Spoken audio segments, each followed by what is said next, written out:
ஒரு வீட்டுக்கு நான் போவேன். அந்த அம்மா சொல்லும், கொஞ்சம் மெதுவாக பேசுங்கய்யா. கொஞ்சம் என்னம்மா என்ன போய் என் மெதுவாக பேச சொல்கிற? நான் கெட்டதாக பேச போகிறேன் மெதுவாக பேசுறதுக்கு? இல்லையா, இந்த பக்கத்து வீட்டில் அங்கே ஜன்னல் இருக்குது, அங்கேருந்து பேசினா இங்கே கேட்குது, இங்கேருந்து பேசினா அங்கே கேட்குது. அப்போ எவ்வளோ கேட்டுருப்ப நீ? உற்சாகம் காதை நம்மளை பற்றி தான் ஓடுது. ஒன்றை என்னை பற்றி தான் ஓடுது. யாரை பற்றி ஒன்றா என்னம்மா, உன் பானையில் இருக்க வேண்டியது விஷமல்ல, ஜீவ வார்த்தை இருக்க வேண்டும். அல்லேலூயா. இந்த ஜீவ வார்த்தையை உன் இருதயமாகிய இந்த பானையில் வச்சுட்டேன்னு வச்சுக்கோ, உள்ள இருக்கிறதெல்லாம் வெளியே பாரு. அல்லேலூயா. போட்டு கலக்கினதும் கலக்கிட்டான். நல்லா சாப்பிட வேண்டிய சாப்பாட்டில் ஒருத்தனால எத்தனை பேருக்குமா பிரச்சனை? ஏம்மா சொல்லுங்கள், எத்தனை பேருக்கு? அங்கே எவ்வளோ பேர் இருந்தாங்க? அங்கே எவ்வளோ பேர் இருந்தாங்க? சோத்திரம். சரி, உட்காருங்க. அங்கே இருந்த 100 பேருக்கு ஒருத்தனால பிரச்சனை. நம்ம வீட்டில் எத்தனை பேர் இருக்கிறாங்க அம்மா? நம்ம வீட்டில் எத்தனை பேர் இருக்கிறாங்க? எங்கள் வீட்டில் 5 பேர் இருக்கிறாங்க. 5 பேரால் யாராயில் ஒருத்தரால் பிரச்சனையா? பிரச்சனை சரி பண்ண முடியுமா? இல்லை பரவாயில்ல போனா போ, நடந்தால் நடக்கட்டும் அப்படின்னு உட்காந்து இருக்கிறீங்களா? அல்லேலூயா. சரி பண்ணுவதற்கு கர்த்தர் இங்க வழியை வாசலை வைத்திருக்கும் போது நீ சரி பண்ணி கொள்ள இல்லைன்னா வேற எங்க போனாலும் சரி ஆகாது. பெல் அடிக்கிறாங்க, நீங்க என்ன பண்றீங்க? இல்லையா, பெல் இல்லாத காலத்தில் என்ன சொல்றாங்க? Hi coming sir, hi coming sir அப்படின்னு சொல்லும்போது என்னன்றாங்க? எஸ். என்னது? எஸ். உள்ள வாங்க. யாருக்குது? வாங்க வாங்க வாங்க வாங்க. அல்லேலூயா. வாங்க வாங்க உட்காருங்க. என்னது? கேட்டு தானே உள்ள போறாங்க, கேட்டு தானே உள்ள வராங்க. கேட்காத திறந்து வச்சிருக்கிற வீட்டுக்குள்ள நுழையிறது யாரு? சொல்லுங்கம்மா. என்னமோ பார்க்காத மாதிரி எல்லாத்துக்கும் நீங்கள் வேற நாய் எழுதுங்க. திறந்த வீட்டில் கேட்காம நொழியிறது நாயை போன்ற சுபாவம். அதில் உள்ள வந்து உக்காந்துட்டு சத்தியத்தை சொல்லு, கரெக்டு, ஆனால் வேற ஏதோ பேசிட்டு போறேன்னா இந்த பானையில் நீ விஷத்தை கலக்கிற. விஷத்தை கலக்குனா உனக்கு ஒண்டிக்கு மட்டும் இல்லை, உன் குடும்பத்தில் இருக்கிறவர்களுக்கெல்லாம் ஆபத்து. இப்போ இந்த 2 ராஜாக்கள் வந்திருக்கிறதுக்காக சொல்கிறேன். 2 ராஜாக்கள் 4ஆம் அதிகாரம் 38ஆம் வசனத்திலிருந்து நாங்கள் போயிட்டு இருக்கிறோம். நீங்கள் வந்து கலந்துருக்கிறதுக்காக நாங்கள் ஆண்டவரை சோத்தரிக்கிறோம். அல்லேலூயா.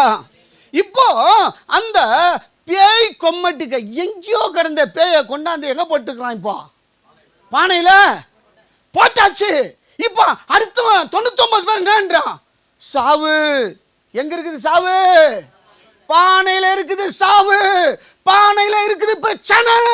உன் பானையில இருக்கிற பிரச்சனை நீங்கணும்னு சொன்னா இந்த ஜீவ வார்த்தையை நீ கேட்கிறது மாத்திரமல்ல, உனக்குள்ள எடுத்து வைப்பா என்று சொன்னால் எப்பேற்பட்ட விஷமும் உன் குடும்பத்தை தாக்கக்கூடியதான எப்பேற்பட்ட வஞ்சகமும் நீங்கி போயிடும் வெளியே. அல்லேலூயா. யாரு? ஒரு தீர்க்கதரிசிக்கு முன்னாடி எவனை கொண்டாந்து போட்டாத இங்கே 99 பேர் சாவு. எங்கே இருக்குது சாவு? பானையில் இருக்கிறது சாவு. நம்ம குடும்பத்தில் இருக்கிறது பிரச்சனை. அதனால் யாரால் வந்தது பிரச்சனை? இதெல்லாம் கோர்ட்டு கேஸு அது இதுன்னு போட்டுக்கின்னு நான் பார்த்துறேன் ஒரு கை, நான் பார்த்துறேன் ஒரு கால், இருக்கிறத 2 கை 2 கால் மரியாதையாக வச்சுக்கின்னு ஆண்டவரை வந்து கையை உயர்த்தி நல்லா ஆராதிச்சுட்டு போ. நீ தூக்கி ஆராதிக்கிற இந்த கையை கர்த்தர் பலப்படுத்துவார், ஆசீர்வதிப்பார். உன் கையின் பிரயாசத்தை ஒருவனும் தொடுவதற்கு கர்த்தர் அனுமதிக்க மாட்டார். அல்லேலூயா. நம்ம ஆளுங்களுக்கு சொல்லிட்டே இருக்கிறேன், நீங்கள் வேலைக்கு போகிறீங்களா, நீங்கள் தொழில் செய்ய போகிறீங்களா, கர்த்தர் உங்களை நேசிக்கிறாரா, கர்த்தர் உங்களை ஊழியத்தில் பயன்படுத்தணும்னு நினைக்கிறாரா? நீ நினைச்ச நேரம்லாம் ஊழியம் நடக்காதீங்க. கர்த்தர் நினைக்கிற நேரத்தில் தான் ஊழியம் நடக்கும். அவருக்கு கீழ்ப்படிந்து சொல்லுகிற நேரத்துக்கு முன்பதாக வந்து படியிட்டா உன் வாழ்க்கையில எத்தனை ஆயிரம் எத்தனை லட்சம் பேருக்குள்ள இருக்கிற விஷம் எல்லாம் தானா வந்துடும் வெளியே. உனக்குள்ள இல்லாத இருந்தா, உனக்குள்ள இருந்து நீ எத்தனை போய் இங்க வந்து கர்த்தர் உங்களை ஆசீர்வதிப்பாராக. பொய் சொல்லாது இருப்பீர்களாக, திருடாது இருப்பார்களாக, மோசம் பண்ணாது இருப்பார்கள் என்ற சொல்ற ஆளுக்குள்ள என்ன இருக்குது? அல்லேலூயா. நான் சரளமா சொல்லிட்டு போயிடலாம், வீசிட்டு போயிடலாம் வசனத்தை வாரி. எனக்குள்ள இல்லாத காரியம் ஜனங்க மேல வரவே வராது. எல்லாம் குயமுறன் கத்துறான், ஐயோ சாவு சாவு, சாப்பிட வேண்டிய நேரத்தில் பசியோ பசின்னு பசியாக தவிக்கிறோம். இப்படி ஒரு பிரச்சனை என்ன ஆகிப்போச்சு? நம்ம கூட்டத்துக்குள்ள வந்துடுச்சு, நம்ம குடும்பத்துக்குள்ள வந்துடுச்சு, நம்ம வாழ்க்கையில் வந்துடுச்சு, நம்ம பிள்ளைக்குள்ள வந்துடுச்சு வேதனை. இன்னைக்கு எல்லாம் தொடச்சி தூக்கி போட்டு போ.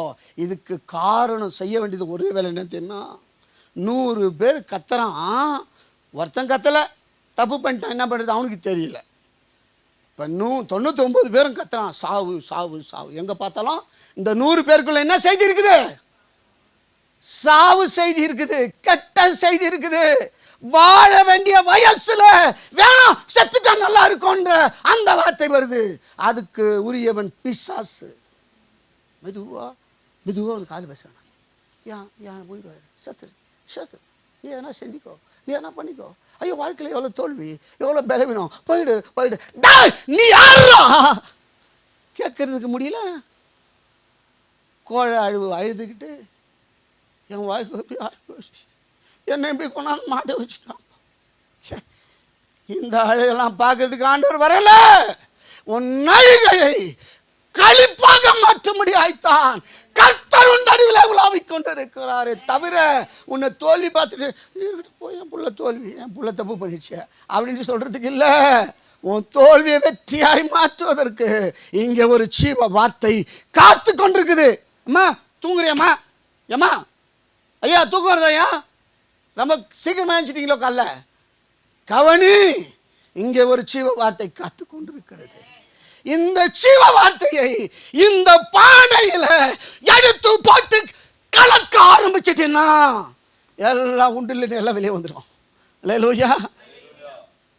99 பேர் சாவு சாவு சாவுன்றான். கலக்கணுமா பார்த்துக்கணும். ஐயோ தெரியாத குழந்தை போட்டுனே, என்ன பண்ண போகிறாங்களே தெரியலையே, ஐயோ என்ன எங்கே கொண்டு நிற்க வைக்க போகிறாங்க தெரியலையே.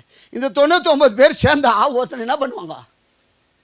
பசியில் சாவுறோம், விஷத்தை கலக்கிட்டடா பாவி, டே அவனே டே அவனே என்னென்ன பேசிட்டு வந்துக்கிறோம்.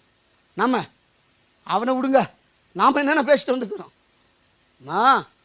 பேசாத, கத்தாத, கர்த்தர் மத்தியில் இருக்கிறாரு, அவர்கிட்ட மெதுவாக பேசு.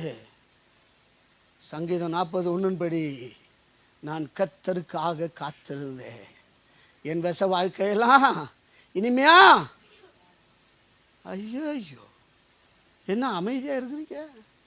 அல்லேலூயா. மாற்றுவாரா மாற்ற மாட்டாரா? நம்ம பிரச்சனை மாறுமா மாறாதா?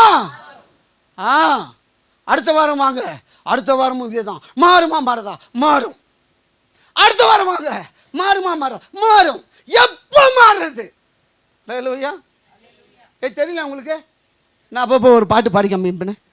நான் மாறத்தான் ஆசைப்படுகிறேன். என்னதான் உங்ககிட்ட போய் பாடி காமிச்சேன் பாரு. நான் என்னை மாற்றிவிடும் ஐஸ் வைக்கிறது ஆண்டவருக்கு. என் நட மாறணும், என் உட மாறணும், என் பேச்சு மாறணும், என்னெல்லாம் மாறணும். ஜோயல் நினச்சா கூட அடிக்க மாட்டேன். அமைதியா எப்போ அடிக்கிறது ஒரு பாடுறதுக்கு? அடிக்காது, அமைதியா. அல்லேலூயா. மாறணும், நிச்சயமாக மாறும். ரொம்ப தூரம்லாம் போக வேண்டாம். ஒரு இமை பொழுதுல கர்த்தர் மாற்ற வல்லவராக. இந்த தீர்க்கதரிசி பார்த்துட்டே இருக்கிற ஊழியக்காரன் என்ன பண்ணுறானுங்க? நான் பானையை எடுத்து கூழு காசுங்கடான்னு சொன்னேன். இதானே சொன்னேன் நான். ஹேய் நல்லா பழங்க, நல்லா சாப்பிட்டு நல்லா சத்தாக வாழுங்க, நல்லா நடக்கலாம், போகலாம் வரலாம், இவ்வளோ தான் நான் சொன்னேன். இவனாக கொண்டாந்து விஷத்தை போட்டுட்டு இவன் 99 பேர் யார் பின்னாடி நின்று கத்தினுக்கிறான்? பானையில் சாவு, பானையில் சாவு. சாவுக்கிறாக்கிடாப்பா காலையிலே. இந்த வியாபாரம் ஆகாதவங்களுக்கு வந்துட்டோம்னு வச்சுக்காருன்னா கேட்டே வெளியே கொடுக்கலன்னா காலையில் சாகுறைக்கு வந்துச்சு. சொல்கிறாங்க, நம்ம மார்க்கெட்டில் போய் பாருங்கள். அல்லேலூயா. ஆம், எலிசா பார்த்து கொண்டே இருந்தார். என்னமோ கத்துறானுங்க. ஒருத்தனா கிட்ட வந்து சொல்லுவானா பார்க்கலாம். கூக்குரல் கேட்டுக்கொண்டே இருக்கிறது. கூக்குரல் கேட்கறதுக்கு ஊழியக்காரன் இங்கே கொண்டு வந்து வைக்கல. உன் கூக்குரல் இனிமையான சத்தமாய் மாறணும். அதுக்கு என்ன செய்யணும்? டேய், என்னடா சாவுன்னு கத்துறீங்க? அந்த மாவு கொண்டாந்து ஓடுங்கடா சட்டியில், பானையில். நான் ஆரம்பத்திலே சொன்னேனே, நீ செய்யலையே. நீ செய்ததுனால தான் விஷம், பிரச்சனை, வியாதி, வறுமை, போராட்டம். இன்னும் நீங்கள இன்னொரு வாட்டி சொல்கிறேன் கேள்றா. போடா போதுறா, அந்த மாவை கொண்டாந்து அதே சட்டியில் போட்டு போடுறா. கலக்க கூட சொல்ல போடுறா. என்னங்க மாவுன்னா?